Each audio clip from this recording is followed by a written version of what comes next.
inside this actively managed universe, there are large cap funds, mid cap, small cap, and so on. There are many categories: dividend yield, contra, value, focused. So many of them are there. Typically, half of those funds in each category, within the large cap, half the funds, within the small cap, half the funds, within the, and so on. Within each category, typically only half the funds are able to consistently beat the benchmark. So the problem here is, and how do we identify them? You can look at past data and identify which has done things in the past, which automatically means you can't identify a future winner. Exactly. It's not possible. And these winners will keep changing. So the consistent performers in one time window, if I shift the time window a little bit, it'll be a different mix and different mix and so on. So you are paying high fees. You're paying almost 2% fee. You expect outperformance. That's why you're paying the fee. You want your actively managed fund to beat your index, beat the benchmark, or at least the benchmark that they suggest. Forget your favored benchmark. And typically half of them are not able to do it at any given point in time, which means that buying actively managed funds don't make sense anymore. Hi Pattu. When I say the word mutual fund, what comes to mind? The first thought, the first emotion? Mutual funds are subject to ignorance risks and then market risks. I've heard that. In fact, I used to voice a lot of ads as I've progressed in my career. And this was the line that gave us the most stress. And a bit of a story, right? When mutual funds try to advertise, it's usually from Jan to March because they want a lot of people to start investing at that time. And we get a lot of ads. And in all these ads, the main part is a time constraint, right? We're only allowed, say, 10 seconds or 15 seconds, or some ads go to 30 seconds. The volume of content is so much. And then at the end, they want us to add this in our voice. So it was usually sped up, or it was the most painful part. Mutual fund investments are subject to market risk, etc., etc. I remember that. I sometimes have dreams about that. But don't you also think this is possibly one of the most powerful tools the normal everyday man has to generate wealth in the times we live in? It depends. That's why I said mutual funds are subject to ignorance risks and market risks. So if people are ignorant about the risks in mutual funds and their features, then it is just like any other product. But I think people should know whether a mutual fund is actually suitable for them. Absolutely. And then understand risks. That's how I see it. As you may have guessed, we are starting a deep dive, right? Now that we've spent so many episodes, probably something like 25, this is the 26th we are recording, Pattu, on the process, right? And I'm very glad we went that way because even Vikram on the last episode said, everybody starts the wrong way, starting at the top of the pyramid. Which mutual fund should I invest in? Thankfully, I think we've built the foundation very well and smartly. And now it's a deep dive. We don't know how long this deep dive will take, but this deep dive is all about mutual funds. But where do we start to break this down? Where do we start this discussion? Because there's so much to talk about. It's a tough thing. But I think a good starting point is to say that the question, which SIP should I invest in, is wrong. That's probably a good starting point, because I'm amazed at the number of people who ask this question and their background. There are people working in sophisticated finance environments who have asked me this question. Which SIP should I invest in?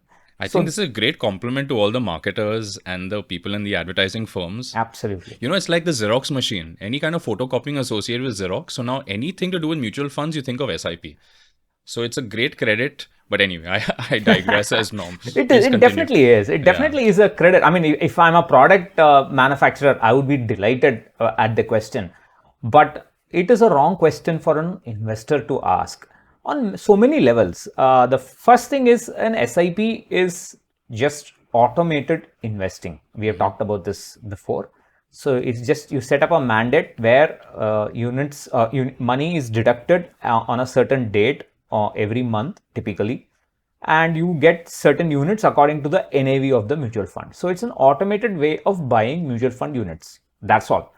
SIP is not a financial product.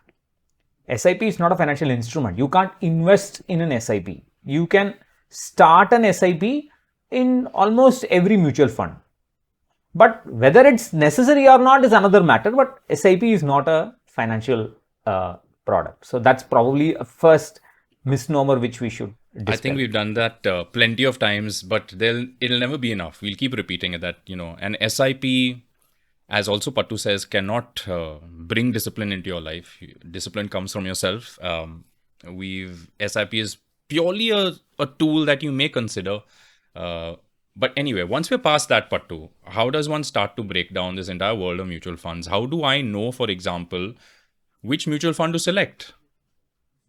So there are two things. One is we can only select products only if we are clear about what we want. Mm-hmm. And I see so many personal finance forums. They will say, help me select mutual funds for the next 3 years. Or they'll say, help me select equity mutual funds for the next 3 years. Then we will say, you can't use equity mutual funds for 3 years because they're too risky. Then they'll say 5 years. Then we'd say 5 years is still short enough. Then they'll say 7 years. How can a need suddenly change from 2 to 5 to 7? So it just means that you want to invest, but you don't have clarity on why you are investing, exactly. what you are investing for. So that is the first thing that we should address. And that is the reason why we have not talked about products for so long in the show. We have been talking about understanding ourselves. Look within. That's what the great philosophers say, and probably even some religions say, that all the answers are within. So we have to be very clear about why we are investing, when we need the money. So we need a clear goal, and then we should understand when we need the money, because the kind of products you will need to use for a goal that is 5 years away can be very different from a product that for a goal that is 10 years away, 15 years away, and so on.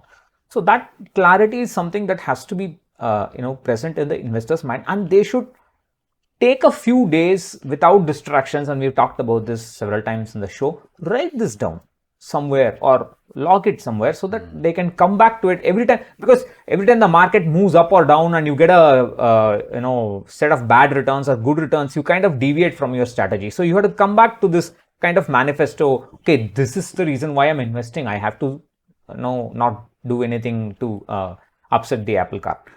So that is the first thing, and we have talked enough about this, and I think viewers and listeners can go back to previous episodes to understand how to set goals, define goals, and so on. But once you have done that, so assuming that you have now done that, and let's say you want to, you have decided a mutual fund is necessary for your need. A mutual fund need not be necessary for your need. That's very important to understand. Yeah. So typically, I would say that given the kind of taxation rules that are there, and we will talk about taxation rules in detail probably in another episode, I think it's very important to keep things simple. So for the emergency fund, for example, unless you or until you become a reasonable expert in mutual funds, maybe a few years of investing, I would say just stick to FDs. Bank FDs and RDs for emergency fund, for annual expenses, for needs that are 3 years away, 5 years away. FDs and RDs will do, because you don't need to spend too much time about which is the best product for a short-term goal. We talked about this. A short-term goal is just a short-term goal. After 5 years, it's no longer part of your life. You have spent it. It's done. You don't need to spend too much time about it, right? You need to focus on your long-term goals. So for a start, I would say until you become comfortable with the mutual fund space, and it will take years to become really comfortable because newer and newer risks keep coming up, and then we learn. So until then, FDs and RDs for short-term needs, emergency fund is more than enough. Of course, for the reasonably well-versed, a liquid fund can also work. We can probably talk about debt funds and liquid funds in detail later. Why do you put the liquid fund in this category of FDs and RDs? So that's a very long-drawn answer. The short answer to that is the volatility of a liquid fund is reasonably low. So you know that you're going to get a return that is a little bit higher than an SB account, maybe comparable to an FD, or a little bit less than an FD. That's the kind of return before tax. After tax, of course, they're all going to be taxed the same. Liquid funds are taxed just like FDs these days. So there's not much difference there. So, and it's you won't get too much of NAV fluctuation, so it's okay. You know that your the returns are going to be range bound, so you're reasonably comfortable. Many people suggest liquid funds as the first investment that investor should make, but it really makes no difference to me. It's just you can stick to your goals, and for your goals, short-term goals, FDs and RDs are enough. Right. So once you have done that, once you decided, look, I have annual expenses, short-term needs, long-term needs, and you say for short-term needs, first I'm going to stick with FDs and RDs because that's the simplest thing. Then let's assume that you want to invest for something 10 years away, 15 years away.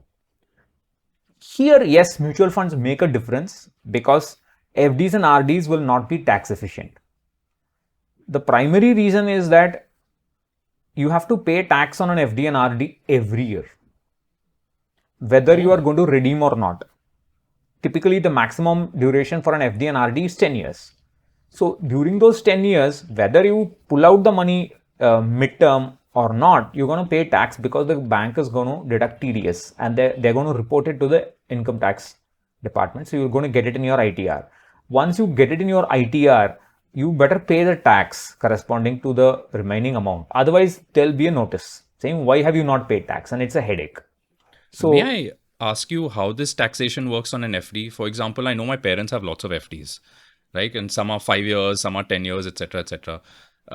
So on any particular year, how is it taxed, at what percentage, and how do the slabs work? And so then if an FD is advertised as a 7.5%, as recently was, what is the net that I'm gaining? So it's the TDS is 10%, the flat rate is 10%, and that 10% has got a limit, if I'm not wrong. 5,000, there's a minimum limit. I forget those limit. I probably. Sure. And what was your next question? So if you have a 7% FD, so you should be 7% into 1 minus your tax rate.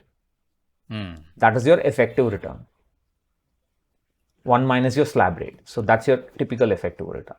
And how is it calculated? That's 10% is calculated on the chunk of money that we put in at day zero? Or how is it? Or what on the interest? On the interest. Got it. Yeah.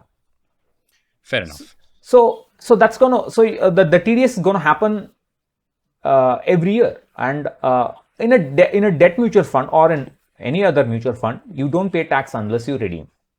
So for a long-term goal, this has got benefits, right?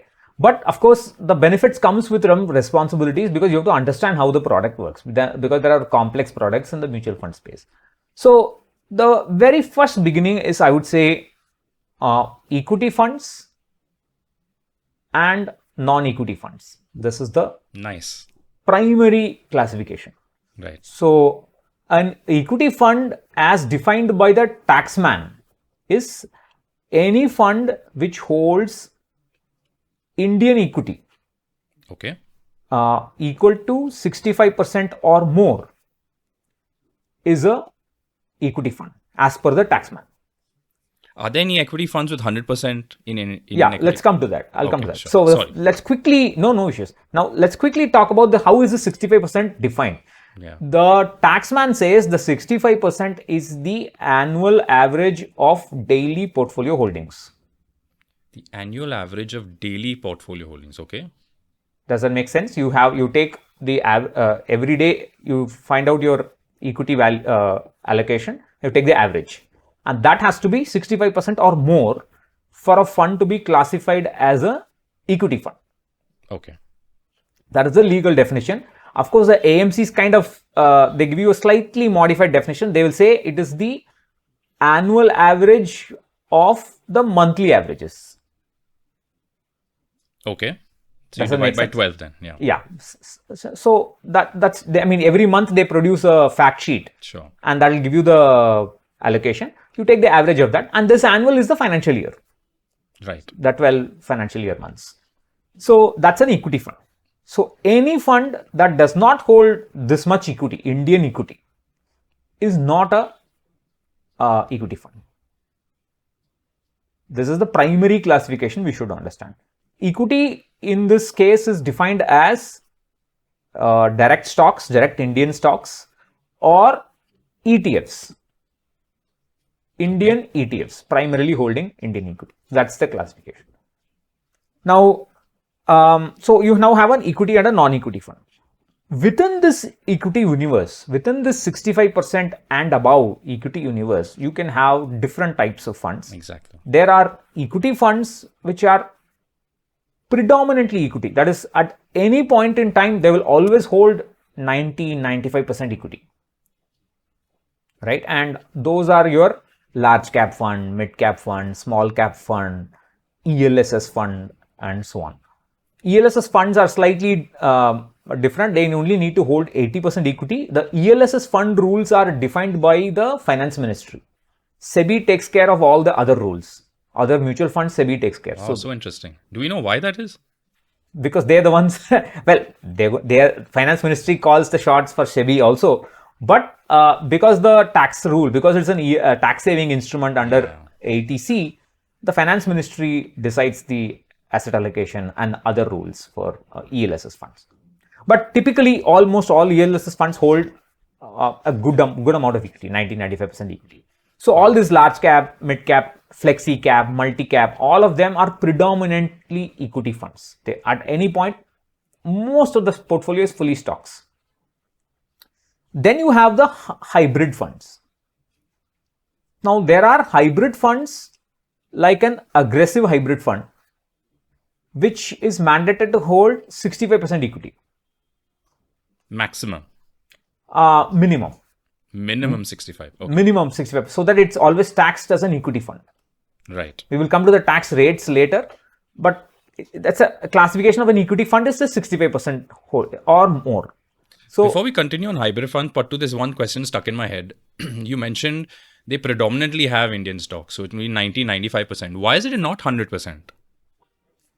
It's not practical for a mutual fund to hold 100% equity, because anytime there is a large influx into the fund, large buying or large selling, it will take some days to convert that cash into stocks or stocks into cash. Got it. Because you have a current account. So whatever money that you put in every month or every day, it's first held in that current account and then gradually it is pushed into the market. That depends on the market condition. It depends on the fund house's methodology and so on. So it's at least 5% cash that they will have, because if the markets start tumbling tomorrow, they need money. Yeah. So it's not like they're investing in anything apart from stocks. It's just that they're keeping some in cash to manage cash flow. Yeah. Yes, they may buy short-term FDs also, but just to give some extra returns and so on. But anything that is quickly redeemable, Sure. that's their definition. So back to hybrid, sorry. Yeah. So we are now within this hybrid space. You have this aggressive hybrid category, and if I look at the SEBI table, it says 65 to 80% equity allocation for the aggressive hybrid, and the rest in bonds. So this bonds includes the cash component that every fund got will. it. And there are also arbitrage kind of funds. There is funds which invest in arbitrage opportunities. We will talk about, maybe that's another podcast in itself, because that's going to take a lot of explaining to do. That also is taxed like a equity fund, because it holds minimum 65% in arbitrage opportunities. So these are funds that buy and sell in different markets, one in the cash market and in the derivative market, so that they can benefit from the price difference between these two markets. So their profit will just be the price difference. So then there's another type of equity fund in the hybrid space called equity savings funds. Okay. These are funds with 65% equity, 10% debt, and they can hold some arbitrage opportunities. So these are the equity oriented funds within the hybrid space. And then there are other funds which are non-equity funds. So that's the broad classification. I would say first look for the equity holding. If you want to understand the fund space, if it is 65% or more, it is taxed as an equity fund. Its risk also will be like that of an equity fund. So whether your fund is a large cap holding 80-90% large cap stocks, or whether it is an aggressive hybrid fund holding 65% of stocks, the risk is more or less the same. It will be mildly less for the aggressive hybrid fund, but typically it's the same. So for an investor, although I have made it sound like it's reasonable to look at it from a taxation point of view, that's the kind of feel that many people may get. I'm trying to use that as a handle to point out that we should classify in terms of risk. So anything holding 65% and above is an equity fund in terms of risk. It is as good as holding a stock in a single stock in your portfolio. It's more or less the same. Of course, there'll be small differences, but you get the idea. Are those the stocks which have that meter going all the way to the right, where it says risk is very high? Very high. Of course, that risk has been, SEBI has broken things that need not be fixed, and they have just destroyed it. Earlier, we used to have a very nice signal kind of thing, green, amber, red. Red means very high risk, amber means medium risk, green means low risk. We had a very nice policy. They did not like the signal. They used to have brown, yellow, and something else, some other blue. Blue, yellow, and brown. That's the kind of SEBI signal that they had. Then they changed it to all this kind of multiple dials, too many knobs. It now looks like that imitation game machine, right? That Enigma decoder machine. Yeah. So they have kind of made a mess of it. And are they the ones who decide where that arrow should be on that meter? Or is it? See, the SEBI sets the rules and the funds follow it. The problem today is, a Nifty fund will also be very high risk. Exactly. An IT fund, a fund holding IT stocks alone or predominantly IT stocks also will be classified as very high risk. But that's not true. If you look at the volatility, a sectoral fund will have more seasonable volatility and results. It will be much more riskier than a Nifty fund. Yeah. So that kind of nuances are lost because of too much tinkering with the SEBI riskometer, unfortunately. But I think it's something that, an evolved investor will come back and look at it and say, okay, this is wrong. That's what it's for, I would say. Right. So we were looking at mutual funds in terms of risk. Yeah. So the 65% is your first handle to look at.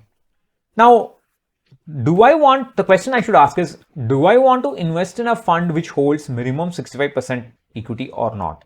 Mm-hmm.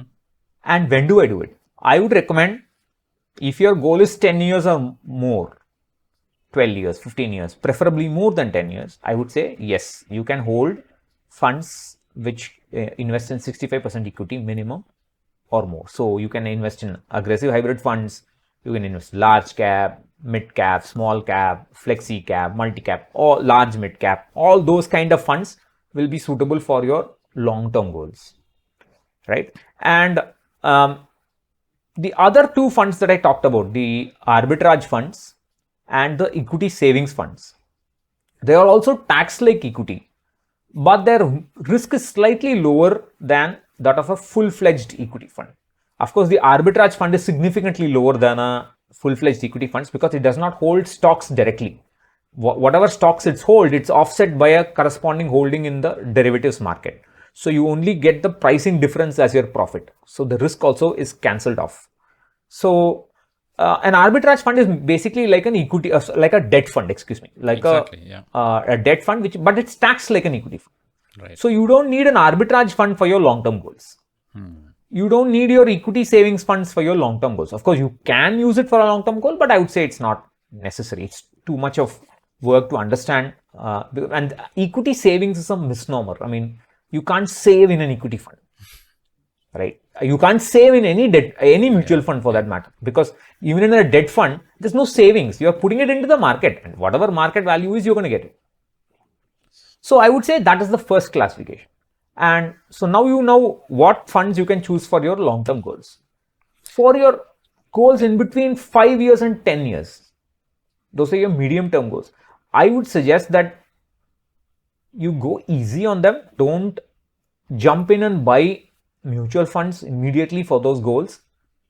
Get used to investing in long-term equity funds, whichever I just talked about. And once you are comfortable with that, you can probably explore maybe things like debt funds, like which is called, there's something called a conservative hybrid fund, which can hold about 25% equity and so on. But this is the broad logic. We can now talk about different funds, but I would say this is. Does this make sense to you? I'm not sure if I. Absolutely. I mean, I love how you first started off by just saying two things. It's like binary, equity and non-equity, and then figure out what your goals are and what your goal horizon is, and only then start categorizing. But my next question about figuring out if your more than 10-year goal exists, it does not depend on your current age, right? Because you could be a retiree at 60 who also has a 15-year goal that can put some money into equity, right? The equation for retirees change considerably. I think that depends on how much money they have. So for them, it's a much more nuanced calculation that requires appreciating their circumstances. But I'm talking about a typical young earner, maybe even somebody in their 30s, 40s who have got a 15-year goal. If somebody who's 40 today is still has got 15 years left for retirement. So for them, also equity mutual funds are fine, more than fine. So that's what we're talking about. Now let's dive into this entire world of equity funds only, Pattu, right? Anything which has 65% or above in Indian stocks. It's a whole different universe. How does one categorize this universe? If I'm 25 years old, my first investment, is it all right if it's in the large cap? Should I go for small cap? You recently posted videos on small cap, etc., etc. So how does one start to look at this? I clearly have a 15 plus year goal. Perhaps it's for my retirement, right? I've taken care of my fixed income investments, etc., etc. Now, how do I look at equity mutual funds? So again, here I would classify the equity universe as, and in this equity universe, I'm including aggressive hybrid funds because they are also essentially equity funds because they are at all times they're mandated to hold 65% equity. Sure. So within this equity universe, I will classify that universe into three. One is actively managed funds, which means that a fund manager, this is a human or a team of humans, are actively involved in deciding which stocks to buy and sell. And they also decide the asset allocation, how much equity to hold. Because within that 65% to 100, there is some flexibility on how much you can hold. Actively managed funds. Then there are the pure, I would say, normal index funds. Let's call it that. Normal index funds are the Sensex index funds, Nifty index funds, or ETFs. Which also have a human, or is it? They always have a name to them, right? Yeah. I mean, the SEBI requires that, but most of it, I would say, today is automated, and you can track automatically, right? It's just a matter of tracking because the index curator is going to give you the basket of stocks and the weights of the stocks. So you just have to track. It can be done by a machine today most easily, but of course it will be verified and double checked by a team of people and so on. That's a difference. So actively managed, and we call this passively managed. Is that the right passively managed? This includes index funds and ETFs. But in this passively managed, I'm talking about the normal indices, or what I will call as the market capitalization weighted indices like Nifty, Sensex, Nifty mid cap 150, Nifty small cap 250, and so on. Exactly. But the immediate question popping up is then what are the other passively managed then types? There's the other which are called the factor indices or the smart beta indices. Wow, so never heard of them. This is a combination of active management and passive management. So here you have a set of rules for choosing stocks in addition to the market capitalization. So in a Nifty or a Sensex, the market capitalization is the primary deciding factor. There are of course other things about liquidity and so on, but the market cap is the primary factor. But in a factor-based index, you have a factor like low volatility, the last 12 months volatility in prices, the last 12 months momentum, how much it has moved up, last 6 months momentum. Then there's alpha, which is how much outperformance with respect to a risk-free return and so on. Then you have factors like quality of a stock, value of a stock, whether it's undervalued, overvalued, etc. So these are the algorithmic factors that are combined with the market cap to create a portfolio which is called a factor portfolio. So here, the idea here is it will be a slightly more expensive to buy these funds than a Nifty or a Sensex fund, but it will be cheaper than a human managed, actively managed fund. And the idea is to beat the normal index fund. That's the goal, of course. I mean, what happens in reality is a different matter, but that's the goal. So you have three. Can you name some? I've never even heard of this So category. this is, you have Nifty Mid-Cap Quality 50 Index. Okay. Then you have BSE Low Volatility 30 Index or 50 Index, I forgot. Okay. The Nifty 100 Low Volatility 30. So low volatility, alpha, many factors. The word factor is never in the name. The factor will not be in the name. The factor is the quality, alpha, momentum, low volatility, and so on. Enhanced value, etc. etc. So now you have those three categories. Yeah. One is the active, the passive, and the factor. Yeah. The factor index is also passively managed because the index curator is going to give you the formula, and they will use the formula and they'll give you the basket of stocks according to that formula, and you just need to track them.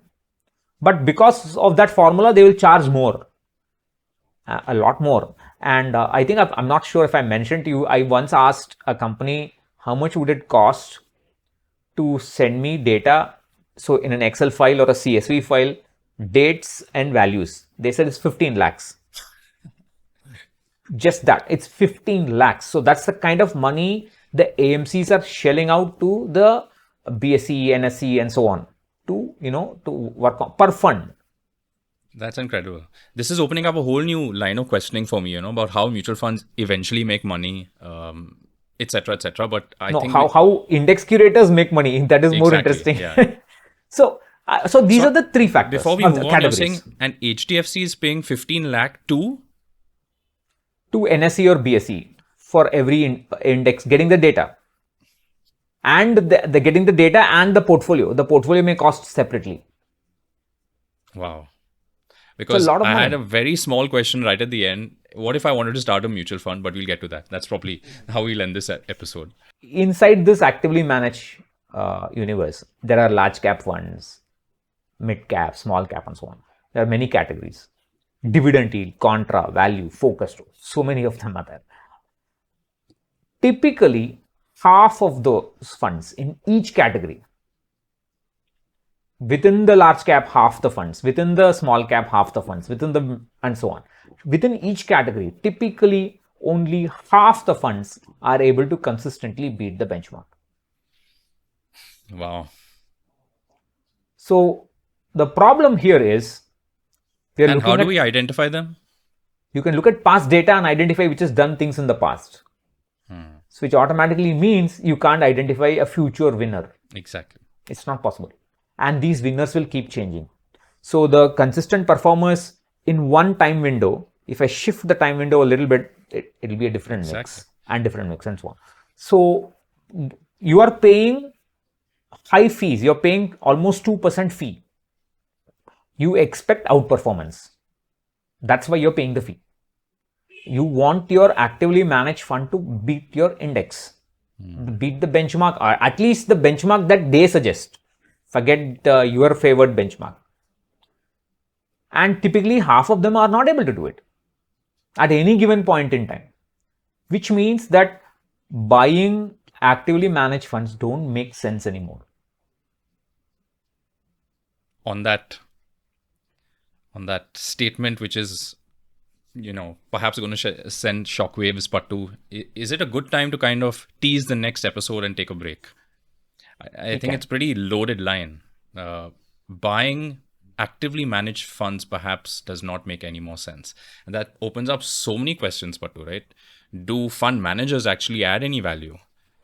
Because, we learn so much about them and people invest based on names. I've heard of that happening. How do mutual funds make money off us? And then, of course, how do we select, now that we have this kind of information, Pattu, our individual mutual funds for our journey?